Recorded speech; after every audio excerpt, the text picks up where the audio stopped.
Welcome back, everyone, to another episode of the Unexplained and Unsolved Podcast. In this episode, I'm going to be trying something a little different from all the other episodes. I'm going to be reading a thread from r/nosleep on Reddit. And so just let me know how my, narration is going. I've never read off of a script before or, narrated a story. So I just wanted to, like I said, try this out, just try something new. So yeah, with all that being said, let's get into the video. This is a throwaway account. I don't wish to have myself attached to the story in any form. My main account is followed by some friends and acquaintances that I would prefer to not be questioned by. After I post my story, I will not be replying to comments or DMs, so I'm sorry if I'm not able to clear up any questions or concerns you might have. So I'll do my best to help you understand. I've lived in Australia my whole life. I have no siblings. My mother and father have always loved me, but found it very difficult to spend time with me due to certain obligations and, to be frank, debts racked up on my father. Gambling addiction is a pretty big problem over here. They weren't able to receive too much government support for quite a few reasons, and so spent most of my early life working. I didn't mind much. It was pretty easy for me to make friends, and I've always been a sociable person. When I was in year 2, roughly 7-8 years old, I spoke to a girl in my class who I hadn't really interacted with before. We'll call her Alice. I don't remember how she approached me or how we became friends so quickly after that. Most of my friends were boys before that time, but as they got older, they had started to see me less like a friend and more like one of those girls in their class that they had to take it easy on when they played Oz tag at recess and lunch. I begged our teacher to let me sit in the empty chair next to hers during class. She agreed with almost no convincing, wondering why I would ever want to sit in the corner that no one else was interested in. It was one of the closest seats to the board, so it wasn't totally unrealistic to say that no one else seemed to care about it. It also kind of rocked forward if I were to try to erase my work too violently. Although I was young, I found it extremely odd that Alice didn't have many other friends. I tried to involve her with my other friends when we played games at recess and lunch, but they never even tried to talk to her. She looked more lonely surrounded by people than when it was just the two of us. I drifted away from them. In class, I did my best not to let her distract me with her jokes or long stories she used to make up. I began getting into more and more trouble for giggling throughout the lessons. When parent-teacher interviews came up, my teacher told my parents that I was a very creative young girl with a lot of potential, only if I would stop giggling while she was teaching. My parents, although originally concerned, again, didn't have the time to sort things out with me. Around that time, my dad had fallen off the wagon again. I got a quick lecture, but that was about it. After a few months, long after my teacher had given up on trying to get me to pay attention and to stop whispering to Alice beside me, the stories Alice began to come up with became more and more real.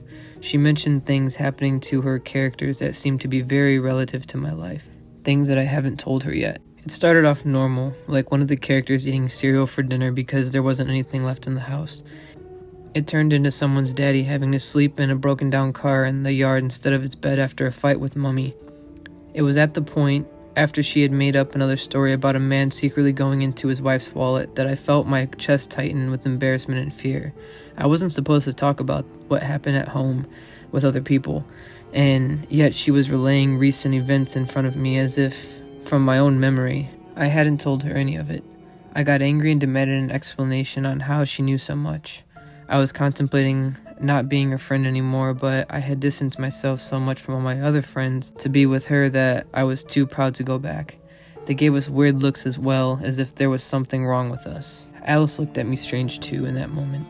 She made a face as if I had told her everything and that I was forgetting. I shook my head, waiting for something to make sense. I yelled at her to answer, worry building in my gut as I was about to start crying in panic. She told me that her mom was my mom's sister, making her my cousin. It made some sense to me back then. My mom was from Lebanese descent, and Alice was a bit fairer than me, but still had the token dark hair that the rest of us seemed to have. I was a kid and hadn't given much thought, but I was so glad to hear that there was some other explanation that wasn't my fault that I didn't question it either.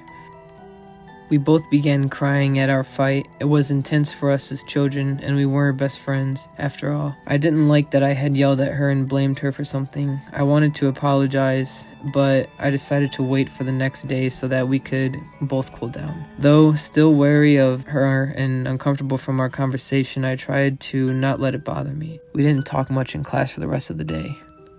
I needed to find her outside of school. I never went to her house, and she had never been to mine before either. She said her parents wouldn't let her go to anyone's house. My parents were never available to take me there anyways. This was a long time before any kind of social media, or when it became normal to give your children phones before the age of 16. So that wasn't a contact option either. After coming home from school one afternoon, I was surprised to hear my mom in the kitchen. She gave me a kiss and a cuddle after seeing me. I asked her about her sister, Alice's mom, and wondered if she had moved houses. I distinctly remember my mom dipping her tea bag into the hot water in her mug repeatedly as she looked down at me with a frown. She didn't say anything in response. I asked if she had gotten sick and couldn't take Alice to school. Habibti, you only have uncles. I don't have any sisters, and none of them have any children named Alice. From that point onward, I can't recall what my thoughts were, only that I felt like I had been lied to and I wasn't sure who it was from. Either my mom was lying to me about her sister, which didn't make any sense, or Alice had lied to me and wasn't my cousin at all, meaning that the things that she knew about me came from somewhere else. I asked my mom again about my auntie and my cousin, thinking that maybe my mom had somehow forgotten about them. My mom stopped drinking her tea bag. She told me again that she had no idea what I was talking about. I started to panic, wondering if other people at school knew about my mother and father and all the family problems we had. Maybe Alice had found out about it through gossip. If my parents found out, they would think it was me who told everyone. At that point, I was begging my mom to tell me the truth, refusing to believe it to be true. She lost her patience with me and yelled at me for accusing her of lying, screaming that she didn't know where I got all those crazy ideas from. I went to the living room and began trying to convince myself that everything would be okay. I went to school the next week, determined to get answers. I asked my teachers about where Alice could be. Alice? Which class is she from? I stared at her blankly.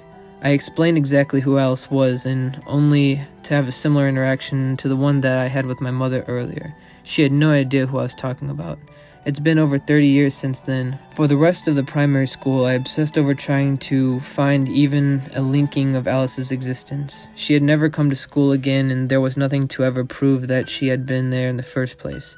I wasn't authorized to access school records, but I couldn't find her face or name in any of our yearbooks, our school's photos either. Despite my memories of her standing right beside me on picture day, I chalked it up to an overactive imagination, as did many of the others. Even though my heart knew that she had existed then, that my best friend was not just something I created. To make a long story short, my father left when I began high school. It was an act of love, believe it or not. He couldn't stop getting us into debt, and we were better off without him and his addiction. As for my mother, she passed away last year from breast cancer. It was difficult losing her. A friend of mine and I were experimenting with one of those ancestry DNA kits that tell you about your ethnicity. Nothing all that interesting came up about me other than I already knew of my parents' background. However, not long after getting my results, I was contacted by a facility located only about 2 hours from where I live, claiming to have a resident there that I was related to, and that I was the only relative of hers that I could track down. Having been pretty much the only member of my extended family that was actually born in Australia, I could understand how it would have been difficult trying to locate anyone else. My curiosity piqued when I looked up the place and found out it was basically a psychiatric facility.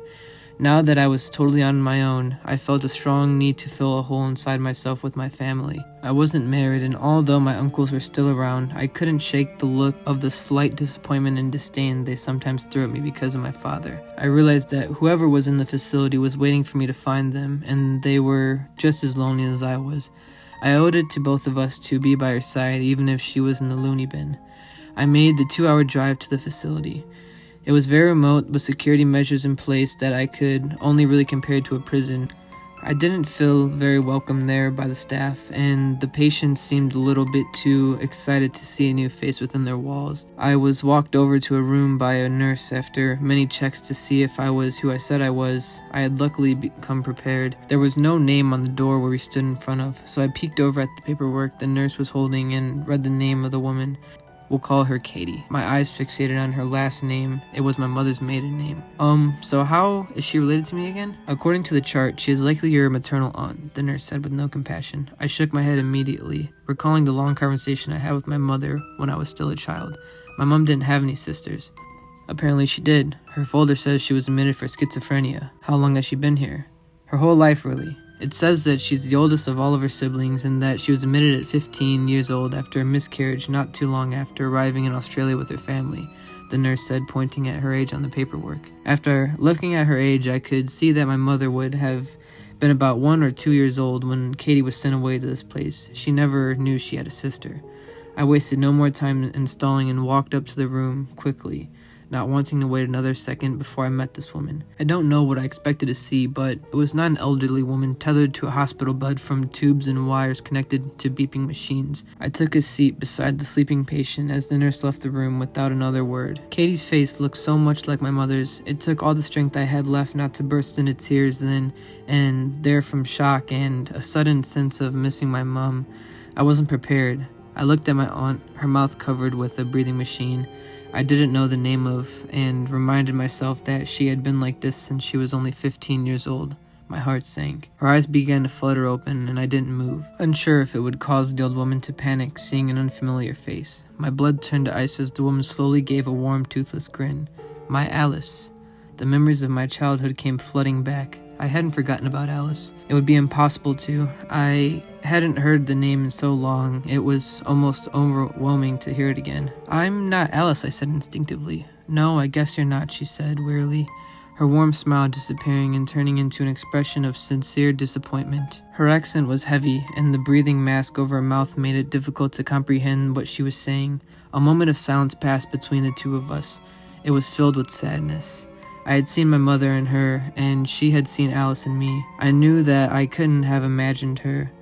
I wasn't sure if I was going to regret it, but I needed to know more. "Who's Alice?" "My beautiful daughter, Abnati. They took her away. I thought I would see her again," the old woman said to me in between labored breaths. I sighed sadly. The schizophrenia, I thought. The nurse had said Katie had a miscarriage. She never had her baby, but she thought she did. The poor woman. The names were just a coincidence. "Do you still see her?" "Yes, she comes to visit."